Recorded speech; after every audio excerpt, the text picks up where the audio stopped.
कि मेरे कत्ल के बाद उसने जफा से तौबा।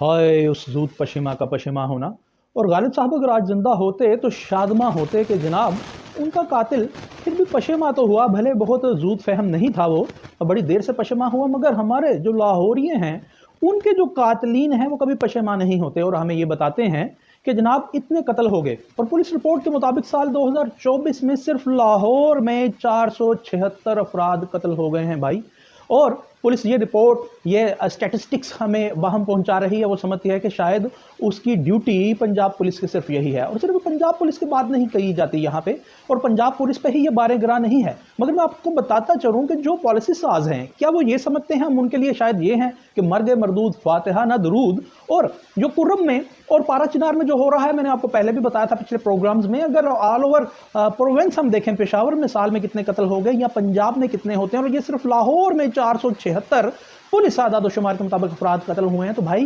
कौन अपना खून किसके आस्तीन पे ढूंढेगा। मगर मैं आपको बताते चलूं कि जो कॉन्स्टिट्यूशन ऑफ पाकिस्तान का पहाड़ा पढ़ा जाता है और हमें रटाया जाता है 2 + 2 4 2 + 2 4 2 + 2 4, ऐसे पहाड़ा पढ़ाया जाता है हमें। वो पाकिस्तान तहरीक इंसाफ हो, वो कहती है इमरान खान के साथ बड़ा जनाब अबव द लॉ ट्रीटमेंट हो रहा है, और कॉन्स्टिट्यूशनल इसमें बड़े फ्लॉज हैं, कॉन्स्टिट्यूशन ऑफ पाकिस्तान ये कहता है। और अगर पाकिस्तान मुस्लिम लीग नून की बात की जाए तो वो भी कॉन्स्टिट्यूशन का बड़ा रोना रोते थे, खलाई मखलूक का तज़किरा करते थे, मुझे क्यों निकाला का तज़किरा करते थे। पाकिस्तान पीपल्स पार्टी की बात की जाए तो वो कॉन्स्टिट्यूशनल इतने इमोशनल हुए कि इनसे ईंट बजाने की बातें भी करते थे, मगर वही constitution of Pakistan under article 9 एक आम आदमी को क्या कहता है, जरा सुन लीजिए। Every citizen shall not be deprived life और liberty save in accordance with law, यानी कोई भी शहरी वो उसकी जान और उसकी आज़ादी को सलब नहीं किया जाएगा और कानून उसको तहफ़्फ़ुज़ पहुंचाएगा। और अगर आर्टिकल 25 की बात करें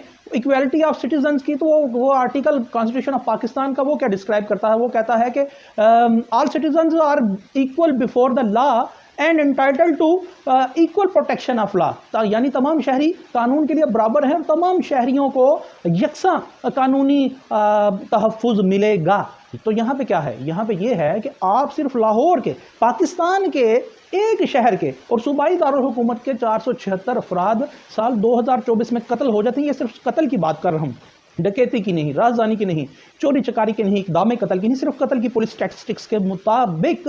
और यहाँ पे कॉन्स्टिट्यूशन ऑफ पाकिस्तान का आर्टिकल 9 और 25 किसी को याद नहीं आता। क्यों आएगा? क्योंकि हम तो शायद मर्ग मरदूद फातिहा ना दरूद ये लोग हमें ऐसे समझते हैं, क्यों ना समझे, हम भी तो इनके वास्ते कॉन्स्टिट्यूशनल रिफॉर्म्स के वास्ते, कभी पीटीआई के पीछे के जनाब तहफ़्फ़ुज़ आईन पाकिस्तान तहरीक है, कभी जनाब वो पीडीएम है, कभी जनाब वो पता नहीं कौन कौन सी तंजीमें बन जाती हैं, इनके पॉलिटिकल अलायंस बन जाते हैं और हम इनके पीछे चल निकलते हैं, मगर अपने पीछे क्या कभी हम निकले हैं? और मुझे ये बता दीजिए कि अगर स्टेट रिस्पॉन्सिबल है जानो माल के तहफ़्फ़ुज़ की और इक्वालिटी की तमाम सिटीजन्स की, तो फिर ये जो एफआईआर के अंदराज होने चाहिए कि जो बरसों से हम सुनते हैं कि सालाना ऐसे अदाद शुमार आते हैं, ये फिर स्टेट पे नहीं होना चाहिए, ये पुलिस डिपार्टमेंट पे नहीं होना चाहिए, ये इंटीरियर मिनिस्ट्री पे एफआईआर नहीं होना चाहिए, और ख़ास तौर पे जो state no person shall be deprived life और लिबर्टी आर्टिकल 9, तो फिर स्टेट पे नहीं होना चाहिए कि स्टेट हमेशा से यूं नाकाम नजर आती है शहरियों के माल को तो छोड़िए जान के तहफ़्फ़ुज़ में। मगर स्टेट्स, हम जैसी स्टेट्स अफसोस के साथ ये कहना पड़ता है, वो तहफ़्फ़ुज़ उसी अवाम का करती हैं जो अपने लिए उठ खड़े होते हैं, ना कि तमाम पॉलिटिकल पार्टीज़ के नारों के पीछे कॉन्स्टिट्यूशनल रिफॉर्म्स के लिए, कॉन्स्टिट्यूशन